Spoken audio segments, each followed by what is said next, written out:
Listen, you heavens, and I will speak. Hear you earth, the words of my mouth. Let my teaching fall like rain, and my words descend like dew. Like showers on new grass, like abundant rain on tender plants. I will proclaim the name of the Lord. Oh, praise the greatness of our God. He is the rock, his works are perfect, and all his ways are just. A faithful God who does no wrong. Upright and just is he. They are corrupt and not his children. To their shame they are a warped and crooked generation. Is this the way you repay the Lord, you foolish and unwise people? Is he not your father, your creator, who made you and formed you? Remember the days of old, consider the generations long past. Ask your father and he will tell you, your elders, and they will explain to you.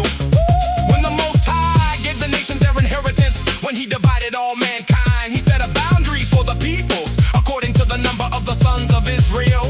For the Lord's portion is his people. Jacob is allotted inheritance in the desert land. He found him in a barren and howling waste. He shielded him and cared for him. He guarded him as the apple of his eye, like an eagle that stirs up its nest and hovers over its young, that spreads its wings to catch them and carries them aloft. The Lord alone led him, no foreign God was with him. He made him ride on the heights of the land and fed him with the fruit of the field. He nourished him with honey from the rock and with oil from the flinty crag, with curds and milk from herd and flock, and with fattened lambs and goats, with choice rams of Bashan and the finest kernels of wheat. You drank the bone and blood of the great. Jeshurun grew fat and kicked, filled with food. They became heavy and sleek. They abandoned the God who made them and rejected the rock, their savior. They made him jealous with their foreign gods and angered him with their detestable idols. They sacrificed to false gods, which are not gods they had never known, gods that recently appeared, gods your ancestors did not fear. You deserted the rock who fathered you. You forgot the God who gave you birth. The Lord saw this and rejected them, because he was angered by his sons and daughters. He said, I will hide my face from them. I will see what their end will be. For they are a perverse generation, children who are unfaithful. They made me jealous by what is no God and angered me with their worthless idols. I will make them envious by those who are not a people. I will make them angry by a nation that has no understanding. For a fire will be kindled by my wrath, one that burns down to the realm of the dead below. It will devour the earth and its harvest and set afire the foundations of the mountains. I will heap calamities on them and spin my arrows against them. They will be wasted by famine and devoured by burning heat and bitter destruction. I will send the teeth of wild beasts against them, the venom of vipers that glide in the dust in the street. The sword will make them childless. In their homes terror will reign. Young men and young women will perish. Infants and gray-haired men. I said I would scatter them and erase their name from human memory. But I dreaded the taunt of the enemy, lest the adversary misunderstand and say our hand has triumphed. The Lord has not done all this.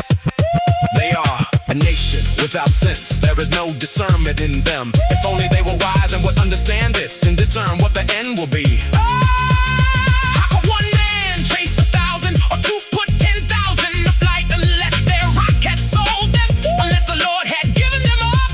For their rock is not like our rock is. Even our enemies concede that vine comes from the vine of Sodom and from the fields of Gomorrah. Their grapes are filled with poison and their clusters with bitterness. Their wine is the venom of serpents, the deadly poison of cobras. Have I not kept this in reserve and sealed it in my vaults? It is mine to avenge, I will repay. In due time the foot will slip. Their day of disaster is near, and their doom rushes upon them. The Lord will vindicate his people and relent concerning his servants. When he sees that strength is gone and no one is left, slave or free, he will say, now where are their gods? The rock they took refuge in, the gods who ate the fat of their sacrifices and drank the wine of their drink offerings. Let them rise up to help you.